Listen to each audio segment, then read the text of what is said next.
Welcome to Beneath the Bite, the show where food meets function, feelings, and freedom.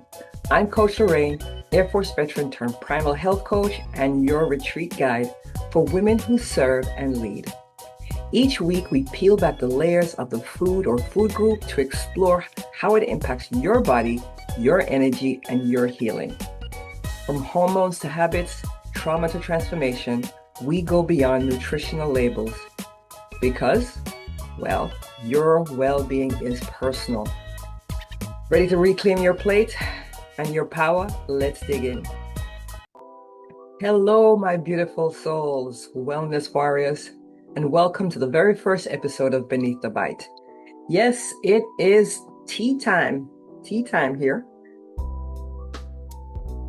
So grab your tea, buckle up, and let's get started. I'm Coach Lorraine, and I'm so grateful you decided to spend the time with me. Now, let me just share this with you. Most of what I'm going to share with you are either things that I've experienced and overcome, or things I've been making sure to stay away from in some form or fashion. I've had some wins, and I've had some not so successful circumstances. But these are educational points that you can take to your medical professionals and have the discussion to see where you are and what you need to do to make your circumstances better and to identify things that you or even your medical professional may not even be aware of, because they tend to look for things when it's the extreme and not before it happens. All right? And let me tell you something, it's more than a numbers game. I'm going to talk to you about something that many of us reach for at the end of the day, or even throughout the day for that matter, especially when we're tired, overwhelmed, or just needing a little bit of comfort. Yes, today we're talking about sugar. Have you ever reached, come home from work, a long day, you feel for something sweet? Maybe it's a cookie, a pastry, slice of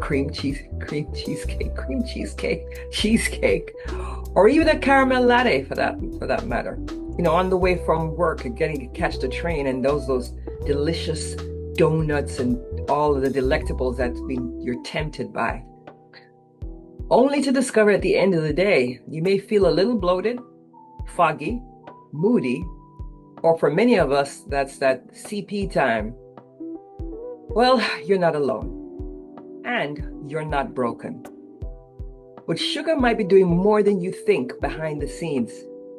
So let's think about it. What is sugar really? All right, well, I'm going to break it down for you.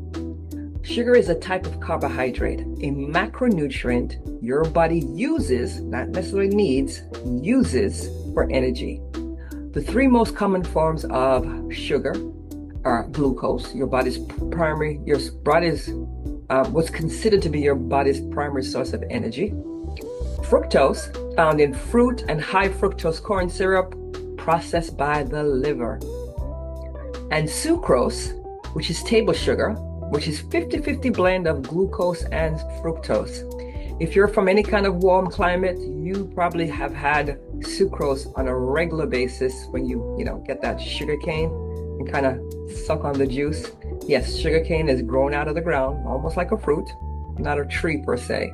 But yes, sucrose is a blend of fructose and glucose. Now, carbs aren't inherently bad, but how they're processed and how often you eat them matters.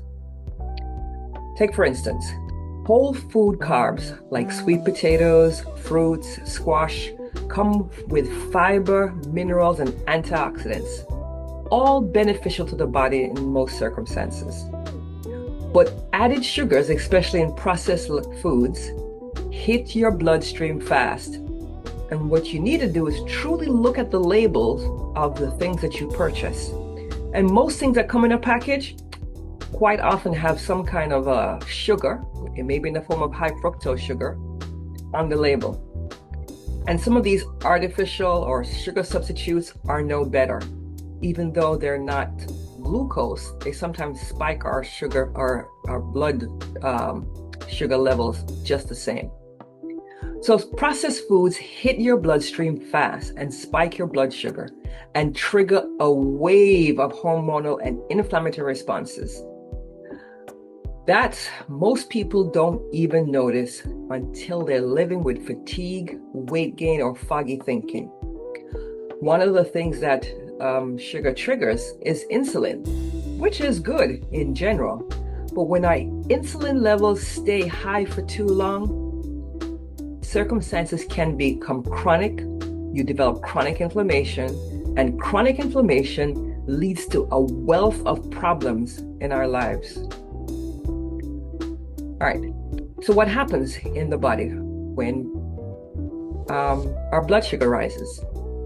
Your pancreas responds by releasing insulin to help shuttle sugar into your cells. And if you're athletic, like I used to be, I still do a little workout, but I'm not as athletic as I used to be, then you don't have a thing to worry about, because your exercise, your weight training, and all those things helps to burn off the sugar in your muscles, making more room for insulin to pump glucose into your cells as necessary. But for the rest of us, here's the catch. If you eat sugar often, or if your body is already stressed, inflamed, or hormonally imbalanced, right? Hormonally imbalanced, then over time your cells stop responding to insulin effectively. This is called insulin resistance, and it's a warning sign for deeper issues like blood sugar instability, hormonal imbalances, visceral fat accumulation, which many of us in my age can experience, neuropathy, nerve damage, often starting with numbness and tingling in your hands and feet. And I can tell you, by the time your body gets to this point, it's not irreversible, but it's a challenge to try to address those conditions.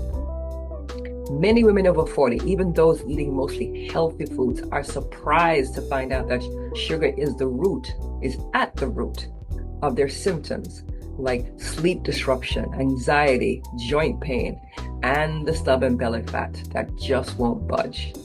Just when you think you've got a handle on it, boom, it comes back because of other things, along with the overload of sugar. All right, so let's bust a myth. Sugar just gives you energy. Is that true? Well, this is the Reset Myth Buster segment. We've been told that sugar gives us energy. And yes, it can give a quick burst, but that's only half the story.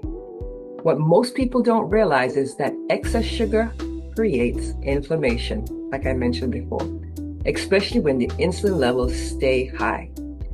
That inflammation can affect your joints, your brain, gut lining, hormones, and even your nervous system, leading to conditions like neuropathy. What starts as a sweet fix becomes a long-term drain. So while sugar might light the match of energy, it often leaves behind the ashes of exhaustion. All right? So a sweet fix on a regular basis, not good. Once in a while, enjoying like a cool piece of dark chocolate, or even sweets that have a high fat, like cheesecake, a little more beneficial for you. But if it's something that's heavily processed, I'd give it some second thought. Now, here's what I tell my clients. It's not just about energy, it's about nourishment. And what you need to try to maintain or achieve in most of our cases is metabolic flexibility. Now, that's the shift we begin making in the reset journey, where we refer to the emotional and energetic side of sugar. So let's take a deeper look. Sugar doesn't just light you up or light up your bloodstream. It lights up your brain's reward center. It triggers a dopamine hit, giving you a rush of temporary pleasure and ease. That's why sugar is so often tied to comfort, reward, and even love.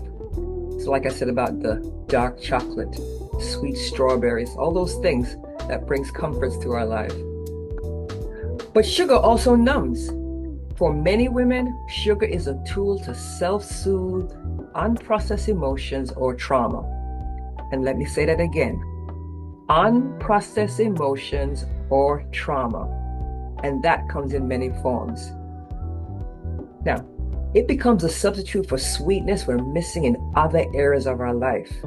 I don't know why our brain gets that confused. I mean, sugar in our arm and having the love of our life or just enjoying something delicious.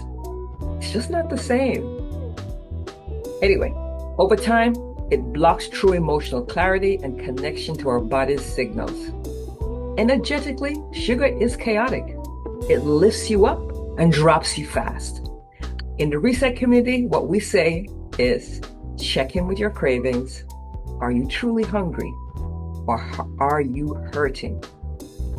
So generally, grab a glass of water or just kind of sit with that feeling sometimes and allow that feeling to pass. Quite often when we're hungry, it's just hormone rush that's trying, or something in our body that's saying, like the movie, feed me, Seymour. Let that feeling pass. All right. So in the Reset community, I try to get you to share some sweet treats with you that aren't necessarily that sweet, but they're treats anyway that will help satisfy some of the cravings that you may have. And one such recipe is sweet potato fat bombs. All right, so we're going to end with this delicious note, with a healing alternative to sugar to go. Now, sweet potato fat bombs offer warmth, slow release carbs, and hormone supportive fats. What you'll need is 1 cup mashed sweet cooked potato, 1/3 cup nut or seed butter, like almond or sunflower, 2 tablespoons of coconut oil, 1/2 teaspoon of cinnamon, pinch of salt, and optionally you can add in a little dash of vanilla, collagen powder for a little extra protein boost, and walnuts. And I like the walnut part because I like to have that little extra crunch to the food that I eat. I'm not sure what that's satisfying, but I like crunch over mush quite often. All right, all you need to do is mix this all together, roll it into small bites or put it in a pan and cut it, score it, chill and enjoy.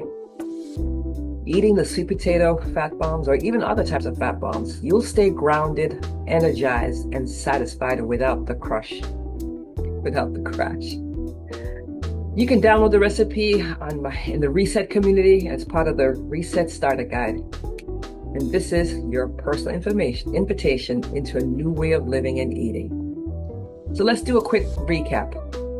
Your cravings are not weakness. Your inflammation is not random. Your healing is not just about cutting sugar, it's about reconnecting with yourself. If today's message or today's tea time and Beneath the Bite resonates with you in any way, take the time and subscribe to the Reset community and share this with a sister who's ready to rise. Now, don't forget episode 2, where we'll explore dairy. Is it your body's friend or foe? Or is a hidden hormone hijacker? We'll explore why some women thrive on it and while others suffer in silence with bloating, mood swings, or skin flares. It's one of the most controversial foods that we'll unpack, so be sure to tune in. Until next time, honor your body, protect your peace, and remember, sweetness lives inside you, not just on your plate.